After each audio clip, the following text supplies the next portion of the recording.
Okay, so we're getting into part 2 of chapter 6 right now. We've already covered epithelial and nervous tissue, and now we're going to talk about connective and muscular. So again, we're going to hit on the slide a bunch of times this semester, but you really need to think big picture here, right? So how structure, function, and location kind of work together to give you a full insight of the tissue or really whatever we're looking at that particular time. And so for the tissues right now, how does simple one layer, how to stratify layers, how does that dictate the function that it's going to perform, and then the end result, how does that lead you to figure out the location that you're gonna find it. Okay, so connective tissue really is kind of the opposite of the epithelial tissue in a lot of ways. If you guys remember that epithelial tissue has a high cellular to matrix ratio, connective tissue is the opposite. It has mostly matrix or structure with just a few cells located within it. Right? And so the epithelial tissue, the analogy we gave was that it's a bunch of people shoved into a phone booth. For the connective tissue, it's kind of like a geodome at Burning Man with just a couple people hanging out in it, right? The geodome is mostly structure, and the people, there's a few cells kind of floating about in there, right? And it's really the same thing. Uh, you're really dealing with mostly connecting things or mostly providing structures or points of attachment for other tissues, all right? So we're really going to cover just fibrous connective tissue in this lab. We do get into cartilage and bone later. We don't do blood in this 201. So again, we're really just going to focus on the 6 types of fibrous connective tissue. And fibrous connective tissue can be broken up into 2 main parts. Dense connective, which is really kind of tight-knit uh, tissue with really this open space is filled with fibers of one type or another. Right? And so you have dense regular, dense irregular, and elastic all fall under that category. While loose connective is really you have gel or more open space between the fibers in that type of tissue. And there's 3 types that fall under that categorization: reticular, areolar, and adipose. So we're going to start with dense regular, and really what that is it's really strong in one plane, kind of just as that animation shows you. It's really good in resisting tension in that X plane, for example. And so a good example of a location you might find are ligaments or tendons, right? So your ACL, for example, your anterior cruciate ligament, that's really good at resisting tension in one plane, the Y plane. And that's why it's also one of the most commonly torn ligaments in sports injuries for football or soccer, things like that. It's because you're putting a X stress on a ligament that's designed to respond in Y. So you're putting a lateral strain on this tendon or this ligament, and it tears, right? And so it's kind of nice to think about, okay, the structural organization of tendons comes from the tissue that it's made of, which is dense regular, and the organization of dense regular are pretty much parallel collagen fibers, right? And so it's really good at holding bones together and muscles to bones, but not so good at resisting tension in a wide range of planes or directions. You compare that to something like dense irregular, right, which is really good at resisting tension in a multiple directions. And you find dense irregular pretty much underneath the dermis. It attaches the dermis to the hypodermis and to underlying tissues, uh, areolar and some other ones as well. But it's really good at resisting tension in multiple directions. So if you pull on your skin, right, you can realize it doesn't matter which way you pull on it, it always kind of snaps back to that same position. A lot of that comes from the structural integrity of dense irregular tissue, where you have these irregularly organized collagen fibers. All right, and the last type of dense connective tissue is elastic tissue. And what really kind of defines elastic tissue are elastin fibrin. All right, so this protein, these elastic fibers, that kind of intermingle within the tissue, right? And so the key to elasticity is not so much stretching, but recoil, right? So the ability to maintain that shape. And so, as you might expect, the parts of your body that are expanding and recoiling on a daily basis, such as your heart and your lungs and arteries, you see elastic tissue associated with them, right? And so you really want to be able to maintain those shapes because they're pretty important, right? So, I think it looks like pastrami when you're looking at it. You kind of have that dark red coloring with the black elastin intermingled or sparsed or mixed about. Okay, so we're going to move to loose connective tissue, and in there we're going to start with reticular tissue. And reticular tissue, again, is like all the other loose connective tissues. You're going to see a little bit more open space. When you look at dense regular or you looked at dense irregular, you could tell that there was collagen fibers. There's really packed in there. There's not a lot of open space. And with reticular tissues, we're getting to be more spread out. And I like to think of it like a grapefruit bag in terms of the framework or the structure that it's going to provide, right? So if you take all the grapefruits out of that bag, it's not going to be able to really support anything, or there's not going to be much to it. But when you put the grapefruits in, you have a defined shape to it, and that's what happens with reticular tissue, is that you're forming a framework around soft organs, and the shape of those organs are really dictating the shape of that reticular tissue. What's really nice about that bag, right, it allows stuff to be filtered through, so you could wash those grapefruits with a hose if you wanted to. And it's really a similar concept with reticular tissue in the sense that stuff can be filtered in and out of it. And that's what it allows for. And that's where you see it. You see it with organs that filter things like the liver and the spleen and lymph nodes. Things are getting secreted and filtered through. So it's nice to have a supportive framework that allows for that. And so the key structures within here are these kind of nematode or worm-looking things that are called the reticular fibers, and then organ cells, which also kind of almost look like speckles or seeds intermixed. Okay, so next up is areolar tissue.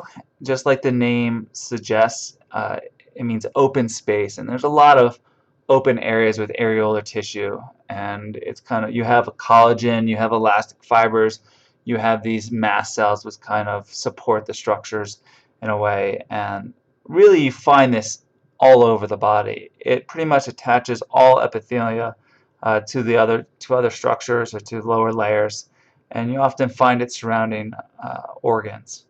And so it's basically forming this framework that's allowing nerves and blood vessels to pass through while still maintaining some sort of connection between tissues.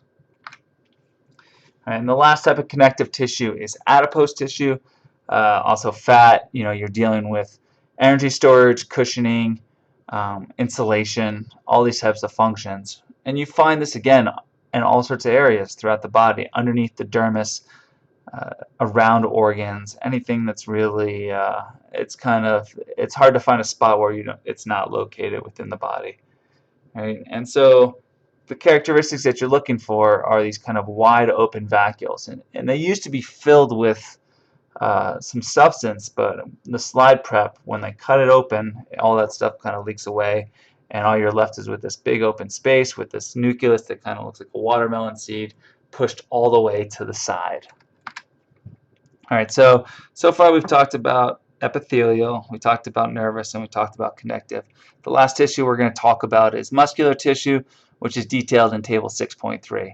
Right? And so there's a couple functions besides just movement. It's also helping to facilitate blood moving through a vessel. It also is an important source of generating body heat. And there's three main types we talk about: skeletal, cardiac, and smooth. We're going to start with skeletal, which is kind of the classic tissue that you think about when you think muscles. All right, so your biceps, your pecs, your quadriceps, those are all made up of skeletal muscle. And some of the characteristics of skeletal muscle that are kind of defining are that it's visibly striated. So you can see in the images where those striations or those, it almost looks like a reverb going out throughout the cell. They're also multinucleate, meaning that there's a bunch of nuclei per cell. Like each cell, which is called a fiber in skeletal muscle, can really stretch several feet in length. So you need nuclei throughout the entire length of that cell to help support it. And so, again, skeletal muscles, the locations, typical area of a muscle. Again, the function is dealing with voluntary contractions. And it's important to note that it can look very different depending on the view that you're seeing, right? So right now we're showing you a transverse and a longitudinal. If you look at the transverse, it's kind of looking at the ends of a pencil, right? So you've kind of cut through and you're looking head on at the erasers. And what you're seeing, these bundles of fibers set together, you can kind of see how each fiber or cell has a bunch of nuclei there. You can't really see the striations from this view, but you get the idea. This is really kind of unique to skeletal muscle. And then you compare that to the longitudinal view, you can kind of see the Dalmatian look with the multiple nuclei, and you can see the striations a little bit better. Cardiac muscle, just as you might guess, you find it in the heart. You're dealing with involuntary contractions of the heart, right? So you really don't have a lot of control over your heart rate. You can't think to contract your heart at a certain rate. It has to respond to certain stimuli. All right, so as cells in skeletal muscle are called fibers, the cells in cardiac are called myocytes, right? So myocardiac infarction is a heart attack, and myo, just the root of it means heart. So if you look at the structure of it, it's branched, it's relatively short, especially compared to skeletal muscle, and it has striations similar to skeletal. And the really big thing to note out are those brown markings, which are intercalated discs. And those really connect myocytes to each other and really make the whole process efficient and allows the electrical signal or the information to be passed very effectively, right? So you want your heart to pretty much contract rhythmically and in tune.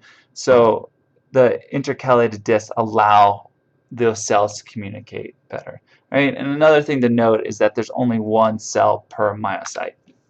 Right, here's another image. You can see the intercalated disc, you can see the nuclei, you can see that they're branched. You can also see the striations.